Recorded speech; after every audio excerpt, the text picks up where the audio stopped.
Oke, shalom teman-teman semua dimanapun teman-teman berada ya. Kembali lagi bersama saya Noel dan ada Mas Bagus di sini.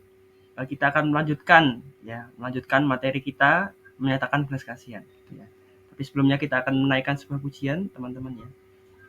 Eh, Biarlah Tuhan Yesus nyata dalam hidup kita sehingga orang-orang sekitar kita bisa melihat Kristus nyata dalam hidup kita sehingga mereka pun dapat mengenal Yesus, mengenal karakter Kristus, sehingga mereka pun juga dapat diubahkan hidupnya melalui hidup kita. Nyatakan Yesus dalam kita pujikan bersama-sama lagu ini sebelum kita akan belajar akan kebenaran firman Tuhan.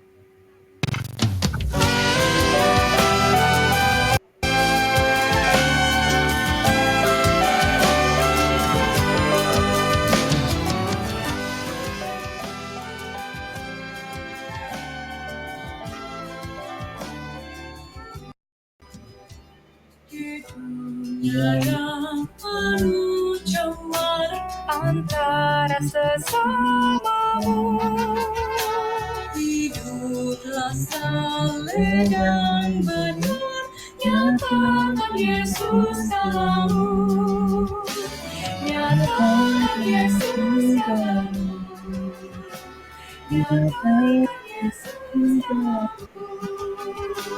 Sampaikan firman dengan hati aku, nyatakan Yesus dalammu.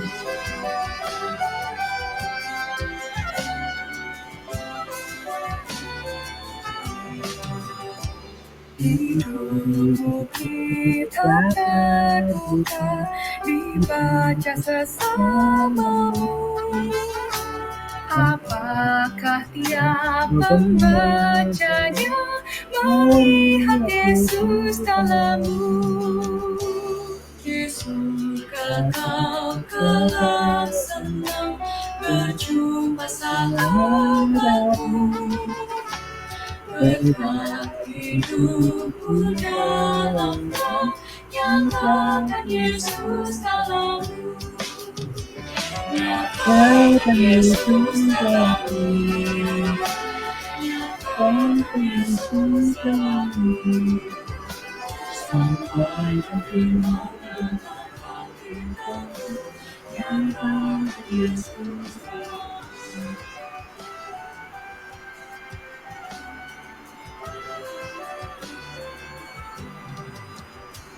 Itulah di baginya, berjiwa tentang tahu. Bimbinglah orang tercela, melihat Yesus dalammu, nyatakan Yesus dalammu, nyatakan Yesus dalammu. Sampaikan firman dengan hati tahu, nyatakan Yesus dalammu, nyatakan Yesus dalammu, nyatakan Yesus dalammu. Sampaikan firman dengan hati tahu, nyatakan Yesus dalammu.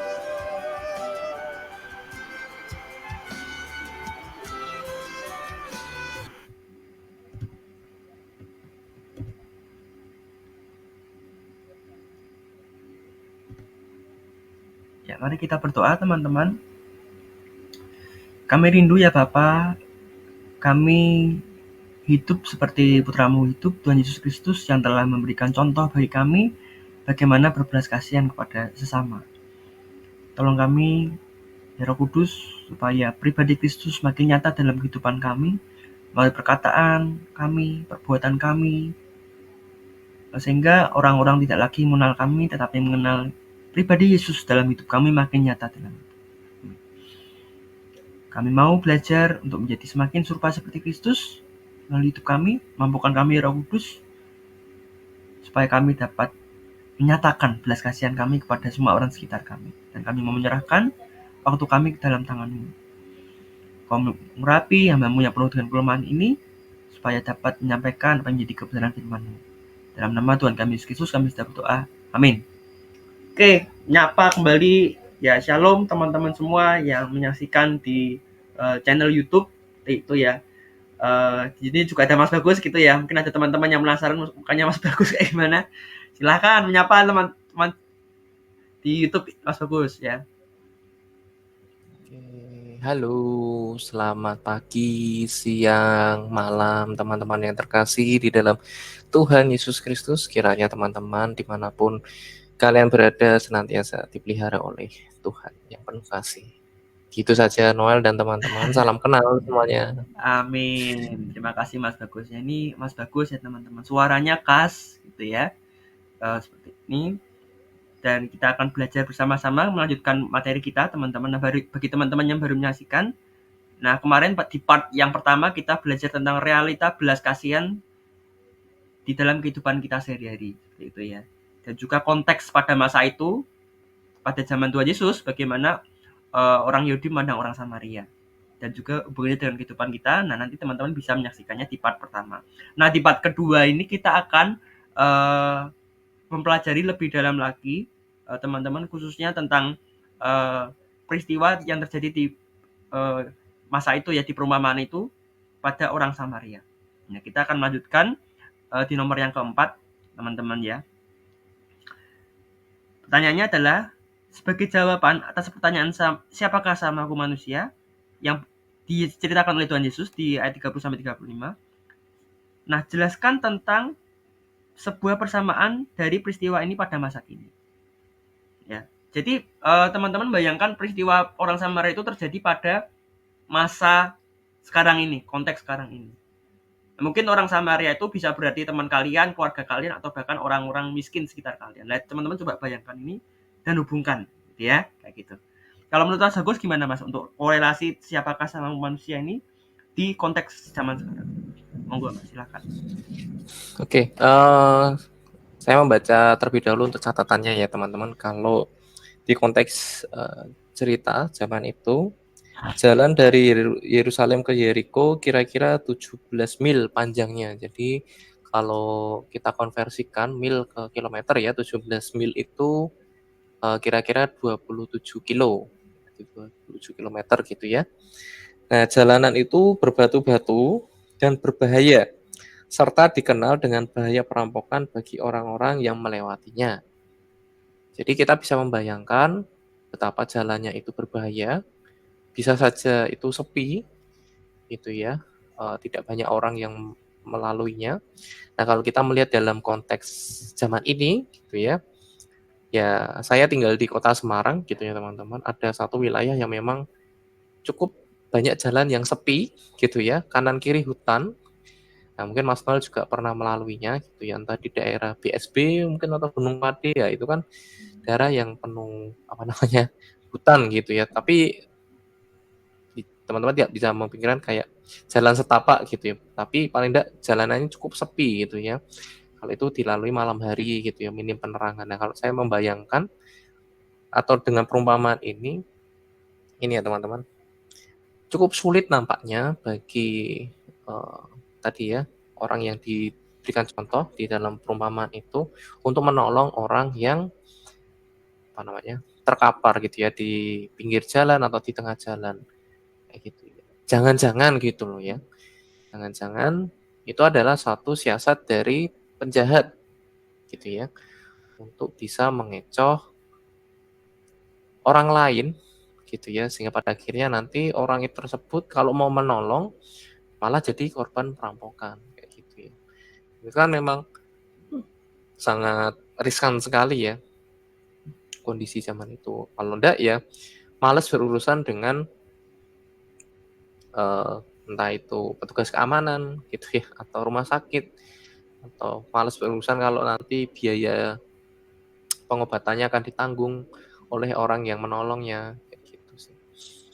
Nah, kalau di bagian ini gitu ya, terkait dengan konteks perumpamaan dari pertanyaan Yesus gitu ya, atau dari pertanyaan ahli Taurat tadi, siapakah sesamaku manusia?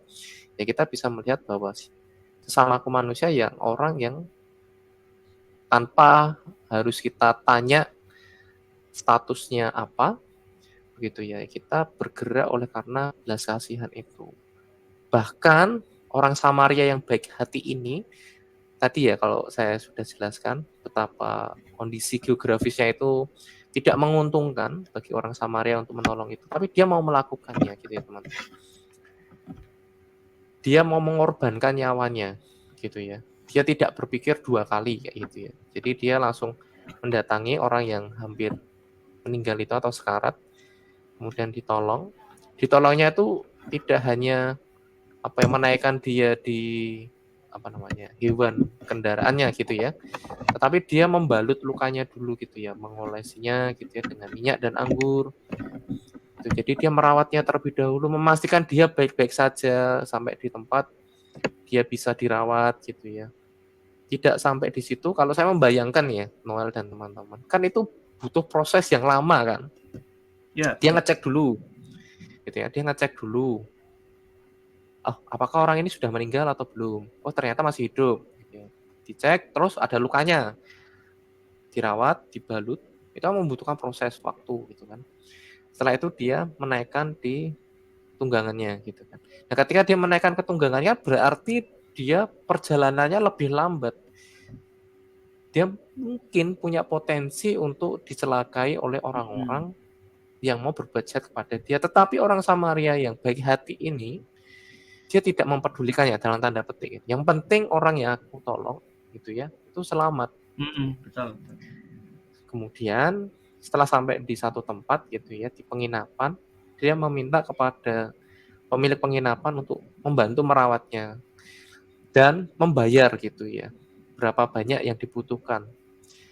Seperti itu sih. Jadi itulah gambaran tentang tadi ya pertanyaan siapakah sesamaku manusia. Dan itu memang dalam konteks zaman saat ini cukup sulit gitu ya, kalau kita tidak punya belas kasihan pada orang lain. Kayak gitu sih. Jadi itu adalah tantangan kita sebagai murid Kristus ya, belajar untuk punya kepekaan, punya hati nurani dan empati untuk menolong mereka yang membutuhkan. Seperti itu. Iya. Kira-kira itu Mas Noel dan Ya. teman-teman yang Ya. terkasih. Terima kasih Mas Bagus ya. Jadi Mas Bagus tadi udah jelasin situasi yang terjadi pada zaman itu teman-teman, bahwa pada zaman itu memang jalan yang sepi, yang banyak perampok-perampok dan berbatu-batu juga, dan jauh juga teman-teman ya. Kalau sekarang itu mungkin jalanan sepi ya, atau hutan-hutan, atau mungkin lorong sepi, gang-gang yang sepi ya. Tetapi orang Samaria ini bisa memiliki belas kasihan sehingga menolong orang itu. Nah, kalau Mas Bagus sudah jelasin di situasi pada masa itu ya, nah saya mau menjelaskan ke tokoh-tokoh yang menghampiri orang Samaria itu teman-teman ya. Nah pada saat itu kan ada tiga ya yang datang ya, yaitu yang pertama imam, yang kedua orang Lewi, yang ketiga orang Samaria. Yang kemarin orang Samaria sudah kita jelaskan ya konteks sejarahnya ya. Yang pertama itu imam. Imam itu golongan yang bertugas di Bait Allah, teman-teman. Nah, jadi seperti elit rohaninya lah kayak gitu. Sekarang seperti pendeta, penginjil ya gitu. Dan dianggap elit rohani Israel, teman-teman. Jadi posisi imam itu dihormati oleh orang Israel pada masa itu. Nah, kemudian orang Lewi siapa? Orang Lewi itu pelayan di Bait Allah, asistennya imam, ya seperti itu, mendukung tugas imam, tapi tidak setinggi imam. Jadi orang Lewi itu asistennya imam itu. Kalau sekarang, kalau di konteks sekarang itu bisa jadi aktivis gereja, mungkin usher, pengurus gereja dan sebagainya.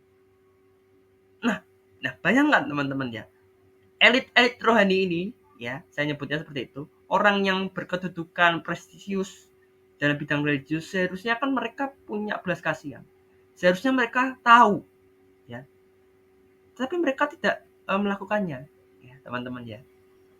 Nah juga karena itu John Stott dalam bukunya The Incomparable Christ tahun 2001 berkata, John Stott melihat perumpamaan ini sebagai teguran keras. Imam dan orang Lewi itu adalah simbol kemunafikan religius, teman-teman.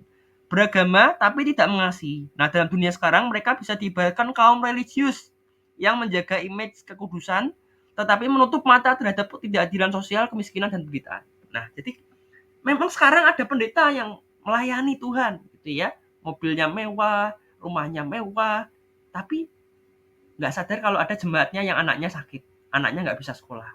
Ya. Bisa jalan-jalan ke luar negeri di saat jemaatnya sakit, saat anak-anak jemaatnya nggak bisa sekolah. Itu ironis teman-teman, itu tragedi. Atau juga ada aktivis gereja, wah melayani seminggu 3 kali sampai 4 kali, ya. Tapi tidak mau menolong teman-temannya yang kesusahan, tidak mau memberitakan Injil, ya. Perilakunya tidak bisa menjadi teladan. Nah, jadi seperti itu teman-teman. Nah, ini jadi koreksi bagi kita. Nah, apakah kita seperti imam-imam dan orang lain itu? Kita tahu, kita bisa menolong sesama kita. Orang Samaria itu bisa berarti keluarga kita, teman kita, bahkan pengemis di jalan. Ataukah kita cuma melewatinya aja? Nah, kira-kira kayak gitu sih, Mas. Mas Bagus. Kira-kira seperti itu sih, Mas Bagus dan juga teman-teman lainnya. Mas Bagus ada tanggapan seperti itu untuk elit-elit religius gitu ya? Silakan, Mas. Ya, itu satu tamparan yang sangat keras yang Yesus berikan ya kepada orang-orang pada zaman itu dan sangat relevan pada zaman ini. Gitu ya. Ya, kalau orang-orang hanya melayani mamon gitu ya. Ya maaf kata gitu ya, hanya melayani uang tanpa melayani pribadi Kristus itu sendiri yang nyata di dalam pelayanan jemaat gitu ya. Kalau tadi elit-elit rohani gitu ya di pelayanan gereja gitu ya. Membangun gereja tingkat 2, tingkat 3 gitu ya. Dianya naik mobil, rumahnya gedongan, ber-AC, sedangkan jemaatnya ya mohon maaf sangat kesusahan untuk makan hari ini gitu ya. Dan dia harus membayar dalam tanda petik itu ya, memberikan persembahan per Tuhan, Iya, tapi ternyata persepuluhan. dikelola untuk ya mengenyangkan Mengenyangkan ya, Mas Bagus golongan ya? golongannya mereka saja. Itu memang sangat ironis ya. Di tengah kondisi zaman sekarang mereka tidak mau tahu ya dan tidak mau turun untuk melayani mereka yang terluka, yang berada di bawah garis itu ya, kekurang cukupan ekonomi kayak gitu ya. Ya nggak tahu siapa yang dipikirkan oleh mereka ya, yang penting uang dan uang. Itu aja yang boleh saya tambahkan. Iya, Mas Bagus. Dan kalau diperluas ke konteks politik ya, Mas Bagus ya, ini relevan dengan wah DPR ya, yang gajinya dinaikkan tapi kok bisa ke luar negeri gitu ya, di saat situasi negara panas malah jalan-jalan ke Australia yang katanya perjalanan dinas dalam tanda kutip. Nah, ini menunjukkan uh, tragedi sosial ya teman-teman. Saya menyebutnya seperti itu. Jadi bagaimana mereka bisa bersenang-senang, bisa hura-hura, bisa bersuka cita di atas penderitaan orang lain, teman-teman ya. Tidak hanya di konteks pelayanan saja, ya ada DPR yang memakan uang rakyat dalam tanda kutip seperti itu ya, korupsi besar-besaran, nggak hanya miliar tapi triliunan. Nah bayangkan uang itu untuk apa teman-teman ya? Kalau misalnya nih uang misalnya 1 triliun gitu ya, itu kalau digunakan untuk rakyat itu bisa jadi bisa menyekolahkan banyak anak sekolah gitu ya, mendanai uang kesehatan, uang perawatan, ya, bangun sekolah. Nah, bayangkan kerugian ditimbulkan. Gitu ya. Tapi ya bersyukur ya teman-teman ya situasi negara kita sudah lebih kondusif ya, lebih kondusif karena pergerakan rakyat gitu ya, yang disuarakan oleh Kak Salsa itu ya, Kak Salsa yang menyuarakan rakyat ya akhirnya DPR yang bermasalah dicopot gitu ya. Kemudian tunjangan luar negeri dibatalkan, tunjangan rumah dibatalkan. Nah gitu sih.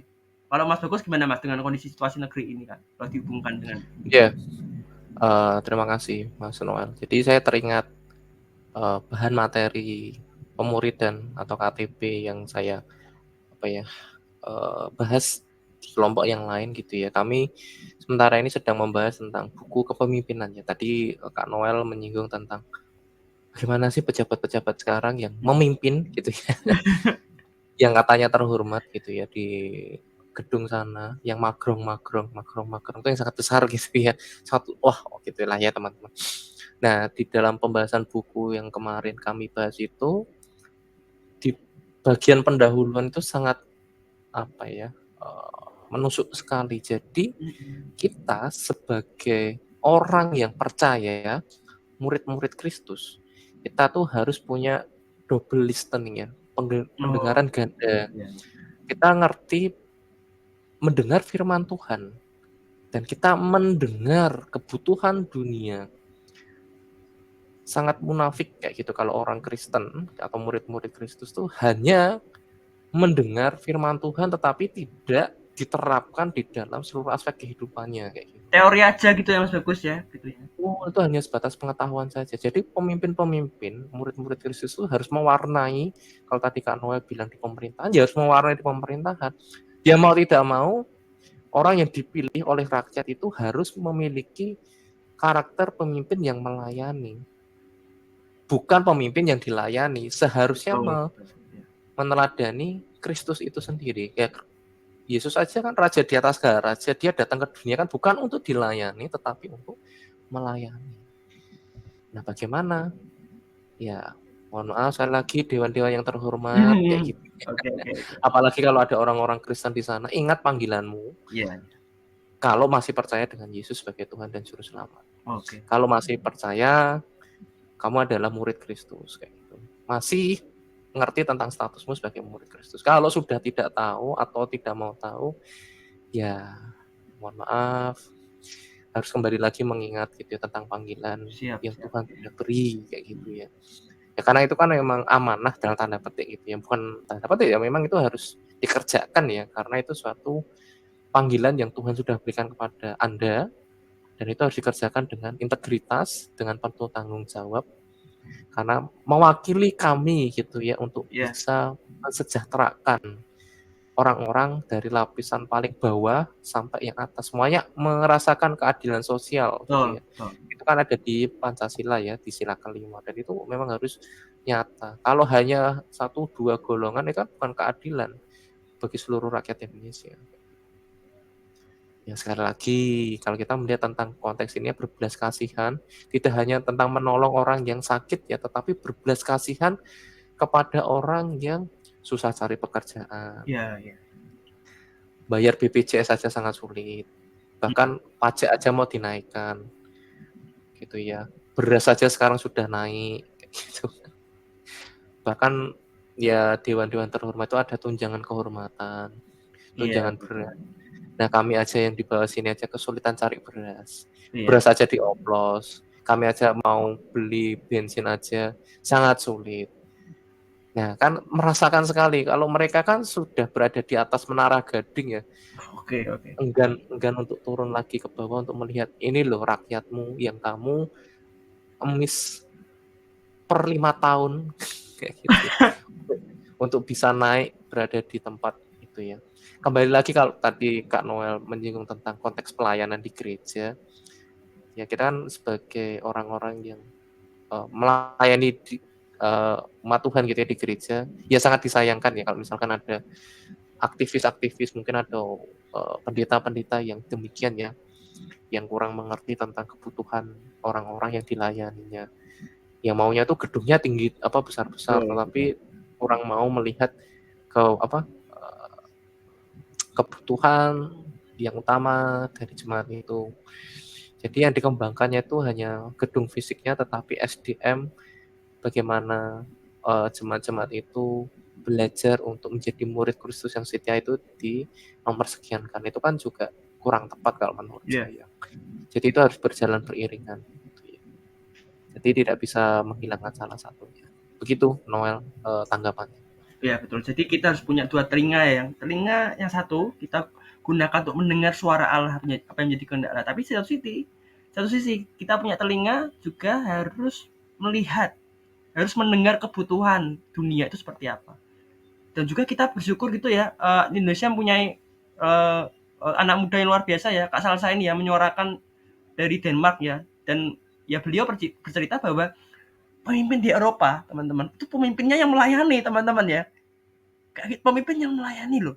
mereka memiliki hati sebagai hamba, ya. Ya karena itu makanya kan Kak Salsa pakai istilah kayak bos kayak gitu, bos dan karyawan. Jadi ya benar DPR ya sebenarnya karyawan kita sebenarnya. Maaf ya anggota dewan-dewan itu ya. Sebenarnya Anda itu yang kami pilih ya.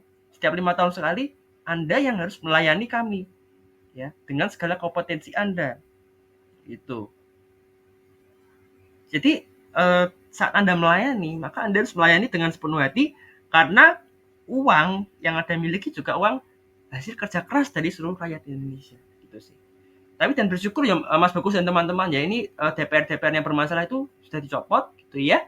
Walaupun ada yang masih partai yang nakal gitu ya, saya nggak menyebutin sini dan kemudian tunjangan luar negeri ya, kemudian moratorium luar negeri dibatalkan, kemudian tunjangan rumah moratorium ke luar negeri dibatalkan dan kemudian tunjangan rumah ya sudah dibatalkan. Tapi gajinya masih tetap tinggi gitu ya. Saya melihat berita masih 65 juta. Dan bersyukur Kak Salsa ini orang Kristen teman-teman ya. Murid Kristus juga. Luar biasa teman-teman ya. Masih muda tapi menyuarakan seperti itu.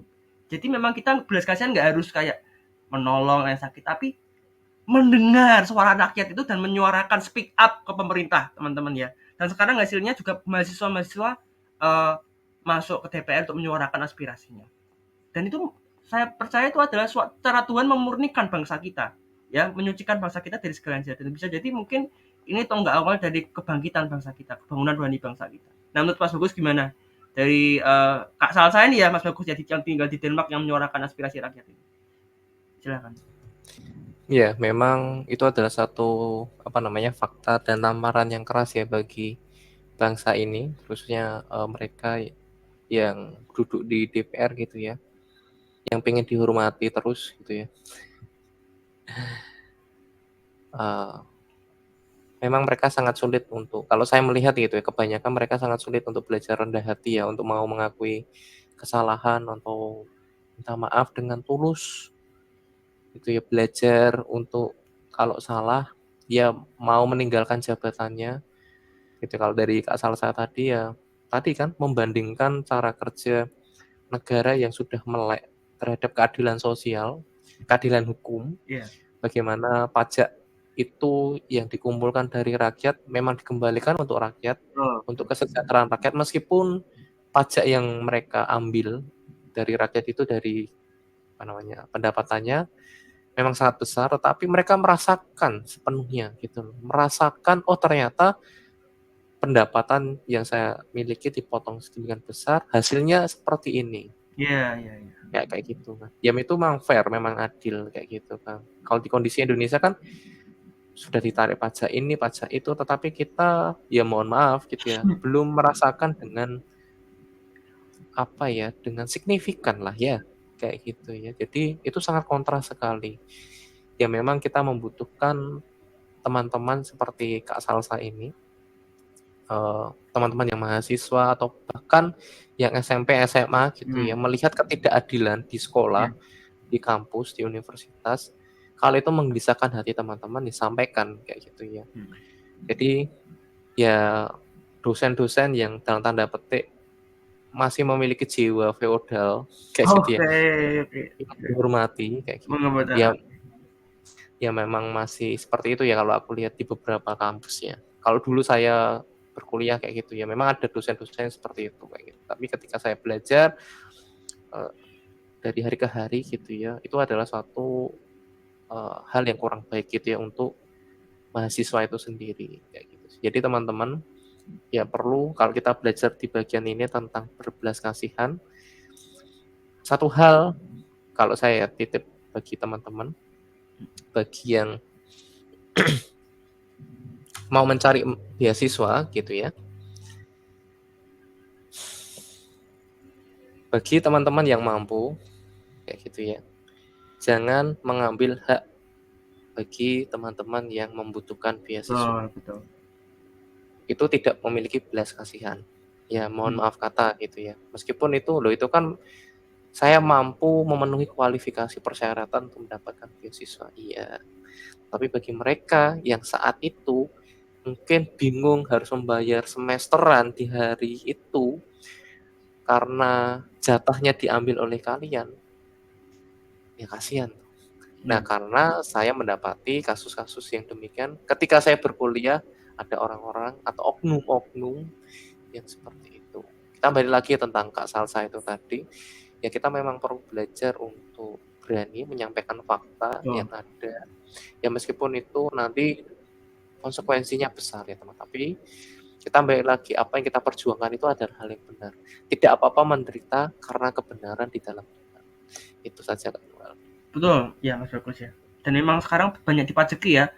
Oh, pajak bumi dan bangunan, makanan dipajeki ya. Nanti ada meme lama-lama ada meme ya teman-teman ya. Lama-lama kita bernafas dipajaki teman-teman ya. Gitu teman-teman ya. Lah kita perlu speak up teman-teman berani. Suarakan ketidakadilan. Maksud saya suarakan kebenaran. Kalau misalnya teman-teman melihat tidak adanya ketidakadilan, pembulian gitu ya, hal-hal yang tidak benar, entah itu teman-teman masih sekolah, SMP, SMA, apalagi teman-teman mahasiswa ya, teman-teman akan calon pemimpin masa depan, suarakan kebenaran itu, lawan kebenaran. Ya kalau kalau enggak dilawan ya, ya teman-teman akan terjerat dalam sistem yang tidak akan pernah berakhir, sistem yang enggak benar yang tidak akan pernah berakhir. Itu tambahan dari saya teman-teman. Nah, selanjutnya kita akan lanjut ya ke nomor yang kelima ya. Nah, sekarang pertanyaannya menarik nih teman-teman ya. Mengapa para imam ya dan orang Lewi itu berjalan lewat seberang jalan? Mereka melewati orang Samaria, orang yang babak belur diajar perampok itu teman-teman. Tapi mungkin pikirkan alasan-alasannya mungkin kok kenapa mereka melewati. Kalau menurut Mas Bagus gimana?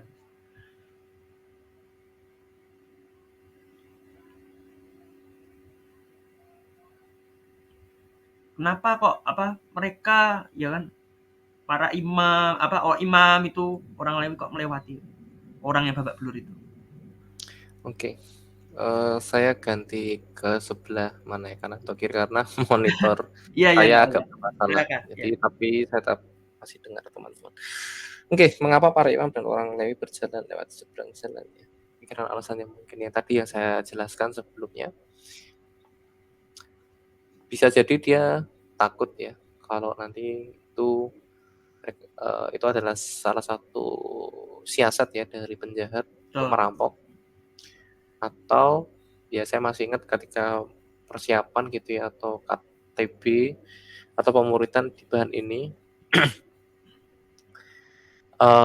jadi kan itu ada imam ya Kak Noel ya, ada Iya. imam yang sedang dalam perjalanan gitu ya. Dan nampaknya imam itu akan ibadah gitu ya. Mhm. Jadi kalau imam kan kalau mau ibadah harus apa ya namanya suci gitu ya. Iya iya Harus iya. kudus. Jadi kalau dia menyentuh orang yang sudah meninggal kan otomatis dia sudah tidak suci gitu ya. Nah itu dia lebih mementingkan peribadatannya dibandingkan mementingkan kehidupan orang lain yang memang sangat perlu ditolong saat itu. Nah itu kan memang suatu dilema ya. Kalau misalkan nih saya gitu ya, harus kalau saat itu gitu ya melayani gitu kan, wah saya harus melayani, tapi di tengah jalan bertemu dengan orang yang harus ditolong gitu ya, sudah sekarat. Nah kan ada pilihan kan, datang ke pelayanan atau melayani orang yang harus ditolong. Nah kayak gitu sih. Ya kalau melihat atau membayangkan di posisi itu dilema sekali ya kan. Betul betul. Nah kalau di situ kan tadi yang saya sampaikan, itu mengkritik sangat keras gitu ya. Yesus mengkritik sangat keras orang-orang yang hanya mempedulikan peribadatannya saja. Kayak gitu ya. Tapi tidak mau menolong mereka yang memang benar-benar membutuhkan. Seperti itu. Nah, itu menjadi bahan refleksi ya. Iya. Terus kemudian apalagi ya yang saya pikirkan alasan-alasan yang mungkin terjadi.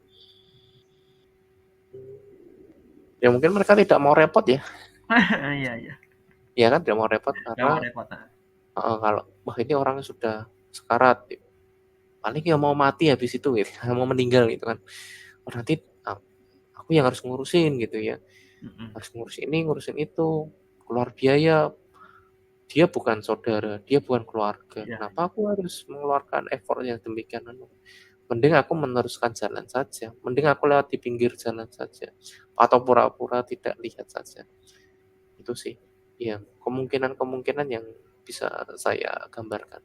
Itu Kak Noel dan Iya, teman-teman. pertanyaan lanjutan aja ya, pernahkah Mas Bagus berada di situasi kayak gitu, harus menolong gitu ya, misalnya ke teman-teman mahasiswa ya, kalau teman-teman tahu Mas Bagus ini melayani di mahasiswa, orang yang perlu ditolong kayak gitu ya, kemudian ada dilematis, mungkin harus mengerjakan tugas kuliah gitu ya. Nah itu Mas Bagus pernah nggak mengalami situasi ini supaya jadi berkat bagi teman-teman gitu ya, teman-teman yang menyaksikan di channel ini gitu. Ya, sering mengalami kondisi yang demikian, memang tidak mudah. Ambil contoh beberapa waktu yang lalu ketika saya menyelesaikan laporan pasien dan tesis gitu ya.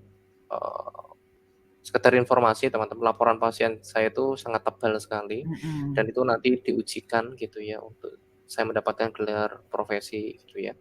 Kemudian mengerjakan tesis gitu ya. Dan itu membutuhkan konsentrasi dan waktu yang tidak sebentar. Tetapi saya juga ya diberikan kesempatan oleh Tuhan untuk melayani teman-teman gitu ya di pemuridan. Ya tidak hanya 1-2 orang ya, jadi cukup banyak. Jadi ketika ada teman-teman yang membutuhkan gitu ya, apa namanya ya, dalam tanda petik pendampingan lebih lanjut, Iya. dan saya harus belajar untuk apa namanya, berkorban secara waktu gitu ya. Meskipun saya punya kesempatan untuk menolaknya kayak gitu ya. Kayak gitu, itu suatu tantangan yang tidak mudah bagi saya gitu ya. Iya. Kenapa? Ya ketika Tuhan sudah memanggil saya untuk memuridkan teman-teman, ya saya sendiri punya komitmen gitu ya. Saya pribadi dengan Tuhan, ya saya harus mengasihi mereka kayak gitu. Karena saya sudah melihat teladan kasih dari PKTB atau kakak mentor saya gitu ya, kakak rohani saya gitu ya, bagaimana mereka juga mengorbankan waktunya, mengorbankan dirinya untuk melayani saya dan teman-teman yang lain kayak gitu. Terutama meneladani kasih atau belas kasihan dari Yesus itu sendiri. Dan itu saya apa namanya ya, terapkan ketika melayani mereka yang membutuhkan pendampingan. Jadi pendampingannya itu tidak hanya 1 hari 2 hari ya teman-teman, jadi sangat lama gitu ya. Jadi dalam pendampingan misalkan 1 orang itu 1 Iya. jam, 2 jam gitu kan. Padahal 1 jam, 2 jam itu bisa saya gunakan untuk Mengerjakan cari gitu ya. jurnal, ya mengerjakan tesis, ngerjain laporan, ketemu pasien kayak gitu. Tapi ya belajar untuk menikmati ya apa yang Tuhan sudah beri gitu sih. Belajar untuk bertanggung jawab Iya. juga. Oke. Itu Kak Noel. Oh ya, mungkin ini Mas ke spesifik lagi ya, menarik ya. Jadi Mas Bagus punya kesibukan tentunya ya, padat yang kesibukan mengerjakan tugas kuliah, tesis pada masa itu. Eh, Coba ceritakan satu peristiwa aja Mas yang diingat Mas Bagus, yang benar-benar harus menolong orang yang membutuhkan, tapi Mas Bagus cuma punya ada tugas, misalnya tesis kayak gitu ya, tugas kuliah gitu. Nah bisa ceritakan gitu Mas, satu pengalaman aja yang berkesan bagi Mas Bagus, jadi bisa jadi berkat buat teman-teman kita. Iya. Oke. Jadi saya pernah menolong salah satu teman yang saat itu punya permasalahan psikologis yang cukup berat. Oke. Ya punya kecenderungan untuk BD ya kalau kami bilang ya. Bunuh diri ya. Atau boleh saya oke, sudah disebutkan. Ya, bunuh diri teman-teman. Kecenderungan BD, terus punya riwayat melukai dirinya sendiri, dan itu memang sangat kompleks ya teman-teman. Jadi pendampingan yang saya lakukan itu cukup lama ya, mungkin 4 bulan ya atau 6 bulan saya lupa. Oke. Jadi ya tidak apa namanya ya tiap hari ya, tapi paling tidak dalam satu waktu itu bisa sangat intens gitu ya, entah 2 minggu atau 3 minggu kayak gitu ya teman-teman. Jadi saya rutin datang ke rumahnya dia gitu ya untuk ngecek gitu ya bagaimana kondisinya. Bahkan orang yang saya dampingi itu ya kalau dia membutuhkan teman untuk cerita, untuk ngobrol, ya saya mempersilahkan gitu ya. Karena memang kondisinya saat itu sangat genting. Dan saya juga saat itu belum punya dalam tanda petik kapasitas ya teman-teman untuk mendampingi pribadi yang punya permasalahan psikologis yang sangat kompleks. Tapi di situ saya belajar untuk apa ya, membayar harga gitu ya. sembari saya menata pikiran, menata emosi juga gitu ya untuk mengerjakan tugas akhir sama mendampingi tadi ya orang yang butuh pertolongan gitu. Jadi tidak mudah gitu, teman. Jadi kalau saya tidak peduli, saya tidak mengasihi dia, ya saya juga bisa meninggalkan gitu ya, meninggalkan dia. Kalau dia mau menyelesaikan hidupnya dengan caranya sendiri, yaitu monggo itu pilihannya dia. Tetapi saya digerakkan oleh belas kasihan kayak gitu sih. Eman-eman kalau saya bilang gitu ya, lihat eman-eman kalau dia menyelesaikan hidupnya dengan cara yang seperti itu, dia masih punya harapan. Saya percaya dia punya harapan kayak gitu. Dan bersyukur orang yang saya dampingi saat ini sudah pulih meskipun belum seutuhnya kayak gitu ya, masih ada beberapa hal-hal yang perlu diperbaiki di dalam pola pikirnya, tetapi saya melihat bukan karena saya kayak gitu, tetapi karena kasih karunia Tuhan. Saya tidak menyombongkan gitu ya keilmuan yang saya miliki, tetapi saya sendiri yang menjadi saksi bagaimana Tuhan memulihkan dia kayak gitu melalui keilmuan yang saya miliki. Jadi saya punya pola pikir yang berbeda kayak gitu ya teman. Terhadap pendampingan psikologis ya atau pendampingan mental kepada orang-orang yang dilayani. Begitu Kak Noel dan teman-teman. Ya luar biasa ya teman-teman ya kesaksiannya Mas Bagus ya. Mas Bagus itu menolong seseorang ini sehingga orang itu tidak jadi bunuh diri teman-teman. Itu hal yang sulit teman-teman. Perlu penanganan yang benar kalau dalam dunia psikologi ya. Dan bahkan orang itu sampai melukai dirinya sendiri karena trauma-trauma yang dia alami itu ya. Dan Mas Bagus memilih untuk mendampingi orang itu walaupun Mas Bagus itu punya tugas gitu ya, tesis ya, tugas kuliah juga, pelayanan juga, tapi Mas Bagus ini bayar harga teman-teman. Dan ada nggak sih Mas kayak tantangan-tantangan saat kamu akan nolong orang ini ya, misalnya dihubungi orang ini, Mas saya butuh pertolongan, tantangan-tantangan yang kamu hadapi itu gimana dan cara kamu mengatasinya itu gimana? Ya manusiawi ya kalau saya ya.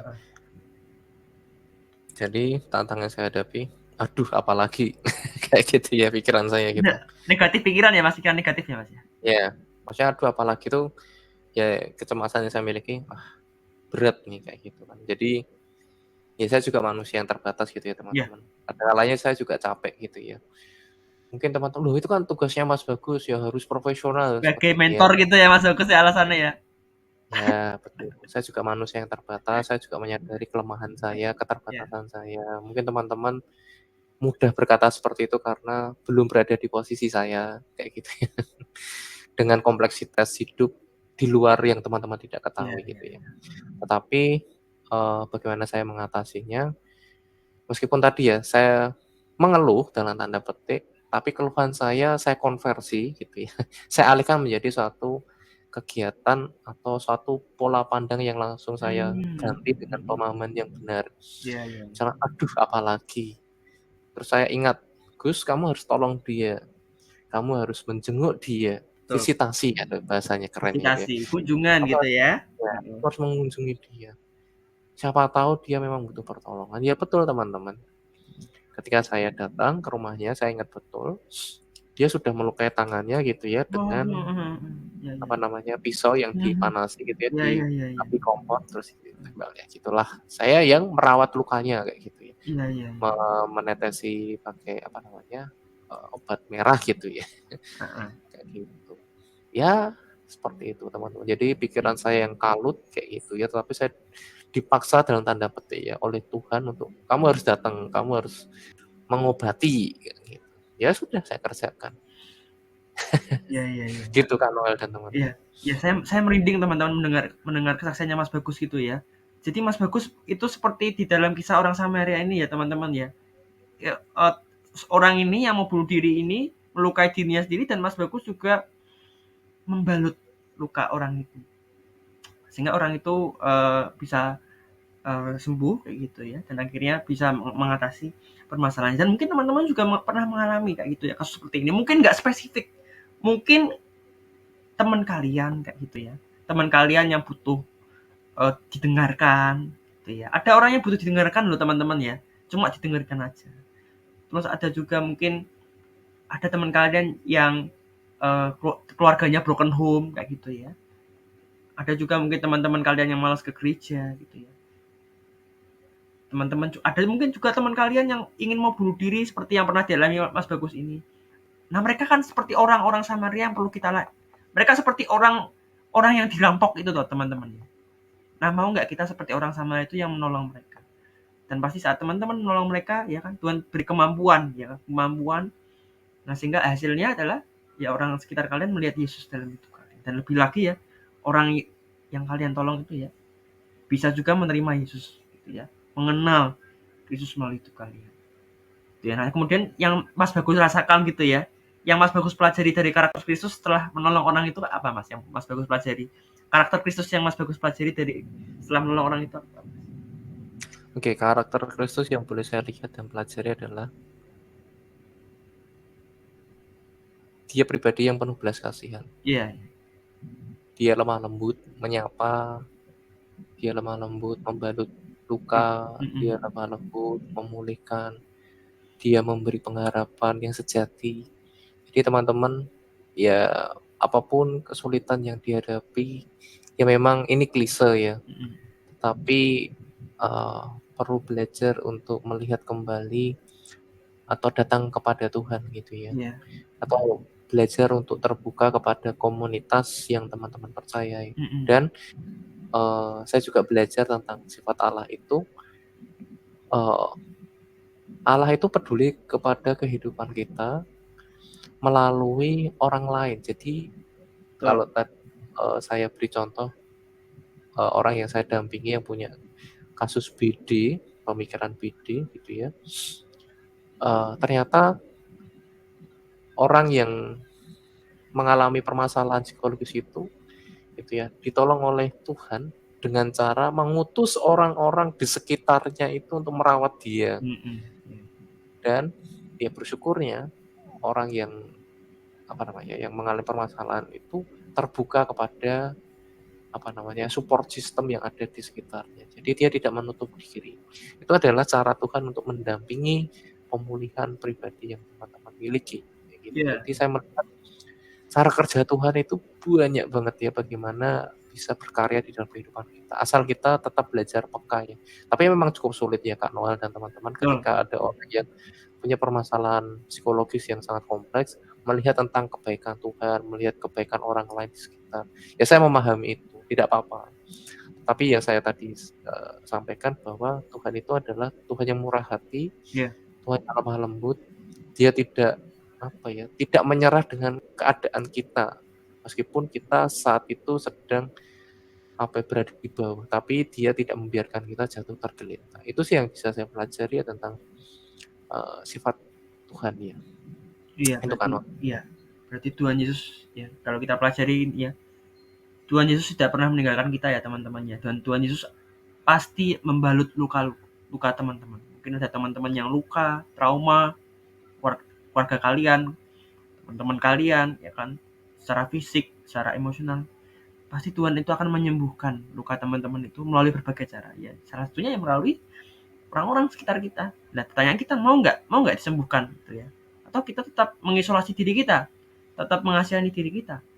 Nah, itu pilihan pada kita ya.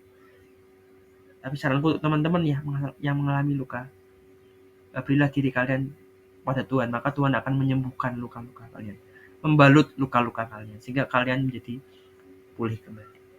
Oke, selanjutnya di pertanyaan selanjutnya ya teman-teman ya, di nomor 6. Nah, kira-kira hal-hal apa sih yang kita lewatkan saat kita itu menolong orang lain membutuhkan? Kira-kira hal-hal apa yang cenderung kita lewatkan saat orang-orang itu sedang membutuhkan pertolongan kita, teman-teman? Ya. Kalau dari aku mungkin sikap kita yang menunda-nunda gitu ya teman-teman ya. Kadang kita bilang wah besok aja Kak, masih ada kesempatan gitu ya. Mungkin ada teman-teman kalian yang butuh pertolongan nih, sulit dalam memahami pelajaran gitu ya. Besok aja aku nolong dia gitu ya. Nah kemudian nggak ditolong. Atau mungkin teman-teman kalian yang membutuhkan pertolongan uang, tapi teman-teman punya, besok aja lah, besok bisa skip aja, ada orang lain yang menolong. Ya atau mungkin teman-teman yang menunda-nunda dalam memberikan uang persembahan gitu ya, atau perpuluhan, besok bisa lah ya, tapi kemudian teman-teman tidak melakukan ya. Nah demikian juga itu hal yang fatal, teman-teman ya. Nah, Alkitab sendiri berkata ya, bukan saya ya, Alkitab sendiri berkata, jika kita tahu yang baik tetapi kita tidak melakukannya, nah kita sudah berdosa, teman-teman. Teman-teman tahu harus menolong sesama yang kesusahan, harus menjadi pendengar yang baik, ya, harus memberikan perpuluhan, ya. Tapi teman-teman tidak melakukannya, sebenarnya teman-teman itu sudah dosa loh, teman-teman ya. Nah, sebisa mungkin yuk kita tolong orang-orang sekitar kita. Ya mungkin nggak harus dengan uang, mungkin bisa mendoakan ya kan, minta didoakan, ya.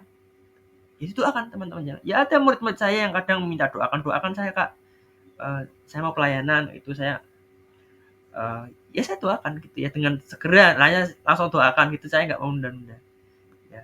Dan juga mungkin ada teman-teman yang teman kalian yang butuh pertolongan ya dilakukan teman-teman ya. Sekecil apapun yang kita lakukan itu kita bisa jadi berkat ya, ya entah itu melalui perkataan kita ya, perbuatan kita ya, lakukan sesederhana mungkin ya. Dengan sapaan kita, senyuman kita ya, mendengarkan. Nah, di situ Kristus bisa nyata dalam hidup kita. Kalau dari aku gitu sih. Kalau dari Mas Bagus gimana Mas? Yang kira-kira hal apa yang kita lewatkan gitu loh, yang jadi penghalang kita saat menolong sesama itu apa kalau dari Mas Bagus? Ya, ya tadi sudah dijawab oleh Kak Noel ya, menunda atau tidak mau repot ya terhadap permasalahan orang lain. Ya. Kan kita maunya santai gitu ya. Kalau meminjam istilah anak-anak zaman sekarang, ya itu kan masalahmu bukan masalahku. Mas Gitu Buloh sih, gitu ya jadi, Mas. Masalah buat lo gitu ya. ya gitu sih. Jadi sangat sulit ya kita berada di tengah kondisi apa namanya ya era modern saat ini, apalagi dengan individualismenya cukup tinggi gitu ya. Yang terlewatkan yaitu ya tidak mau berkorban. Aku aja juga sulit, kenapa aku harus menolong orang lain? Pembenaran gitu nggak sih Mas kayak gitu Mas? Iya, ya memang kalau dipikir-pikir ya betul tadi ya pembenaran, tapi kita juga perlu belajar ya kita menolong mereka semampu yang kita miliki gitu, bukan berarti kita abai terhadap kebutuhan mereka toh. Itu sih. Jadi kita tidak kehilangan rasa kemanusiaan kita, tidak kehilangan empati yang kita miliki. Gitu. Apa jadinya kalau misalkan semua orang berpikiran demikian? Kalau misalkan teman-teman Iya. kecelakaan nanti amit-amit gitu ya. Terus wah sangat sulit gitu ya, terkapar gitu ya. Misalkan kalian meminta pertolongan dari keluarga atau dari teman-teman, ternyata tidak ada yang menolong, harus berjuang sendiri kayak gitu kan. Jadi kan itu apa ya, mendegradasi ya, bahasa mendegradasi ya, mengurangi rasa menurunkan rasa kemanusiaan kita. Oh ternyata kalau saya tertimpa masalah tidak ada orang yang peduli ya, berarti orang-orang itu sibuk dengan dunianya sendiri, orang-orang itu mungkin jahat ya sama saya. Nah itu sih teman-teman. Jadi ya kalau kita sudah belajar di bagian ini, harapannya tidak berpikiran demikian ya. Kayak gitu sih Kak Noel dan teman-teman yang lain. Oh iya. Berarti mengatasi rasa pembenaran itu ya dengan segera melakukan apa yang benar. Nah kira-kira cara mengatasinya gimana Mas? Kayak penundaan, nanti dululah Mas. Terus pembenaran gitu ya. Itu cara mengatasinya gimana kalau menurut Mas? Ya,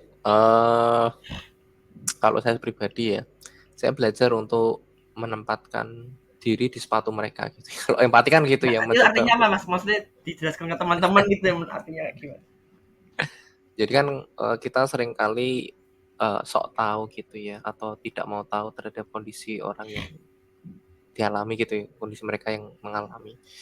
Jadi menempatkan diri di sepatu mereka itu ya kita belajar untuk merasakan, oh ternyata kalau kita pakai sepatu mereka, oh sempit misalkan, oh ternyata aku terlalu longgar, oh Iya. pengap ya dan lain sebagainya. Jadi kita punya sudut pandang mereka gitu ya, atau menggunakan kacamata mereka. Nah seperti itu istilahnya kan, kita belajar untuk merasakan apa yang mereka alami. Betul. Nah saya belajar itu memang tidak mudah ya teman-teman.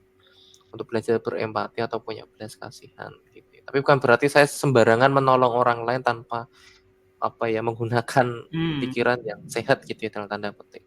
Tapi saya juga mengukur kapasitas diri yang saya miliki kayak gitu ya. Jadi kalau ada pikiran untuk menunda-nunda, contoh gitu ya, beberapa waktu yang lalu saya kumpul dengan teman-teman gitu ya, teman-teman pemuridan gitu ya. Tetapi ditelepon tuh sama satu teman yang membutuhkan pertolongan kayak gitu kan.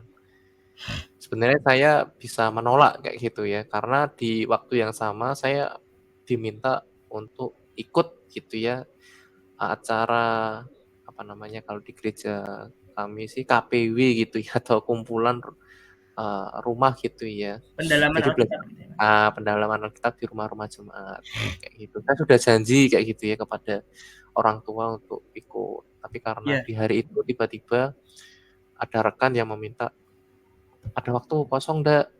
Waduh, sebenarnya saya sudah janji gitu ya kepada orang tua, tapi karena melihat kondisi yang bersangkutan itu memang sudah lama tidak mendengar kabar dan butuh Iya. ditolong, dan saya memberikan waktu kayak gitu, memberikan diri ya cukup lama untuk menolong dia melepaskan kalau bahasa kerennya itu katarsis ya, membuat lega terlebih Iya, dahulu. iya, iya. Dan itu memang tantangannya tidak mudah sih. Kan saya bisa memilih untuk tidak Betul. mengiyakan, bisa saya gunakan untuk istirahat kayak gitu, tapi saya memilih untuk ya enggak apa-apa, dia memang perlu ditolong. Karena saya belajar untuk tadi ya, mencoba berada di posisinya dia, oh dia memang lagi sumpek. Nah, kayak gitu sih. Dan yang Mas Gitu Kak Bagus Noel. rasakan apa Mas setelah itu? Setelah menolong teman ini yang telepon ini? Ya saya rasakan saya semakin penuh belas kasihan ya sama teman saya. Ya memang tidak mudah berada di posisi rekan saya itu, tapi saya belajar untuk memberikan, tadi kalau Kak Noel nih, memberikan kehadiran kita ya, Iya, meskipun hanya mendengarkan saja itu betul, betul, sudah betul. sangat berarti bagi mereka yang membutuhkan.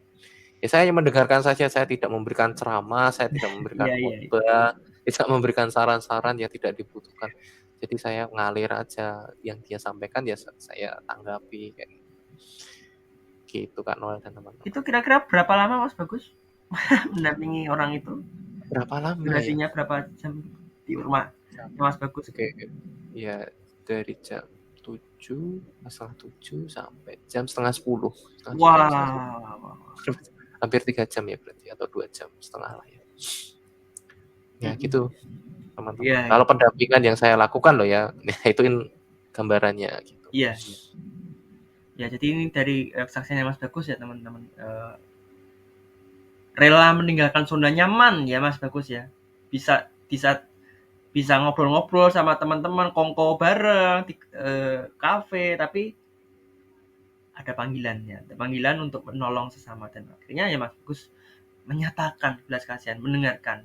Kadang bener loh teman-teman, kadang ada orang yang perlu didengerin ya. Kadang kan kita wah kayak gitu ya menceramahi, memberikan nasihat-nasihat, tetapi nasihat kita salah kayak gitu. Jadi evaluasi untuk saya juga gitu ya. Kalau saya tipenya kan menceramah gitu ya, memberi nasihat, saya perlu mengontrol, saya perlu hadir untuk mendengarkan. Ya, dalam psikologi dengan istilah mendengarkan secara aktif gitu ya. Jadi kita mendengarkan aja teman-teman, mendengarkan kemudian menimpali, kita nggak memberikan nasihat dan juga memberikan nasihat saat diminta. Itu nggak mudah teman-teman ya. Mungkin kita harus belajar untuk mendengarkan teman-teman ya. Mendengarkan ya kita mendengarkan sepenuhnya. Nggak kita nyambi dengan HP, dengan hal yang lain. Kita mendengarin apa yang jadi pergumulan orang itu, susahnya. Nah, sehingga kita dapat informasi-informasi yang penting teman-teman. Ya, tahan dulu, tahan sebelum kita berkata-kata, kita tahan. Ya, jadi evaluasi untuk saya juga. Ya, dan pada waktunya nanti saat orang itu minta nasihat, ya kita bisa memberikan nasihat. Nasihat yang seturut dengan kehendak Tuhan. Kayak gitu sih. Oke, teman-teman ya terima kasih atas partisipasinya gitu ya. Sudah hampir 1 jam kita di serial pemuritan gitu ya. Mantap, luar biasa teman-teman. Wah, seru banget gitu ya. Daging-daging semua gitu ya. Tapi mohon maaf ya kalau teman-teman mungkin nggak terbiasa gitu ya, kok terlalu berat ya gitu, nggak apa-apa. Kita jalan sama-sama teman-teman. Mungkin teman-teman belum nyampe kayak gitu, belum sampai di waktu itu. Teman-teman mungkin belum paham, belum sampai di tahapan itu, tapi suatu saat teman-teman akan sampai di tahap itu kayak gitu ya. Bagaimana menyatakan belas kasihan seperti Kristus. Tapi untuk teman-teman yang mungkin sudah terjun dalam pelayanan di gereja, di kampus, sekolah, tergerak gitu ya, terbeban. Nah, ini adalah mutiara bagi teman-teman. Jadi bagikan link ini ke teman-teman kalian yang membutuhkan. Nah, supaya teman-teman kalian pun juga dapat berkat, enggaknya teman-teman saja. Oke, terima kasih gitu ya teman-teman yang sudah setia menonton channel ini. Dan untuk menutup, menurut setianya Mas Bagus bisa menutup kita dalam doa pada malam hari ini. Silahkan. Baik, mari teman-teman yang terkasih di dalam Tuhan, kita akhiri pertemuan kita hari ini dalam doa. Saya akan pimpin dalam doa. Kami kembali mengucap syukur kepadamu ya Tuhan, karena Engkau telah ingatkan kami untuk memiliki belas kasihan yang sama seperti Engkau. Ampuni kami ya Tuhan, jikalau kami hanya mementingkan diri kami sendiri, kami hanya menganggap firman-Mu itu sebatas pengetahuan saja, tanpa dibarengi dengan komitmen yang sungguh-sungguh untuk kami terapkan di dalam kehidupan kami sehari-hari.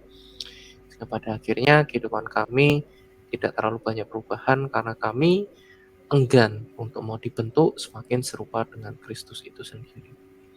Kami menyadari di dalam setiap proses pembentukan itu ada hal-hal yang kurang menyenangkan di dalam karakter kami yang perlu kami lepas. Tapi itu adalah suatu bukti bahwa kami sungguh mengasihi Engkau. Banyak hal-hal kedagingan, kebiasaan kami yang lama yang tidak sesuai dengan kebenaran firman-Mu itu harus kami lepaskan. Sehingga pada akhirnya kami belajar menjadi anak-anak-Mu yang terkasih, yang senantiasa setia, terutama kami belajar untuk menyatakan belas kasihan kepada orang-orang di sekitar kami. Kami juga rindu kiranya Engkau yang memberkati kami semua untuk kami belajar untuk berani menyatakan kebenaran apa yang kami telah pelajari pada hari ini. Sehingga pada akhirnya orang-orang yang melihat kehidupan kami sama seperti kitab yang terbuka, melihat akan adanya Kristus dalam sepanjang kehidupan kami. Dan kami menjadi duta-duta Kristus, kami menjadi terang, kami mewarnai kehidupan dunia yang semakin gelap ini. Kami memberi rasa kepada dunia yang semakin tawar ini. Tapi oleh karena pengharapan di dalam kasih Kristus itu yang penuh belas kasihan yang telah kami terima sebelumnya daripada Engkau, kami dapat memberikan hal yang indah, hal yang penuh sukacita dan damai sejahtera yang daripada Engkau. Kiranya Engkau memperlengkapi kami semakin lebih dalam lagi di dalam kuasa Roh Kudus ya Tuhan. Sebentar lagi kami akan mengakhiri pertemuan kami. Kiranya Engkau lah pribadi yang senantiasa menyertai setiap langkah kami.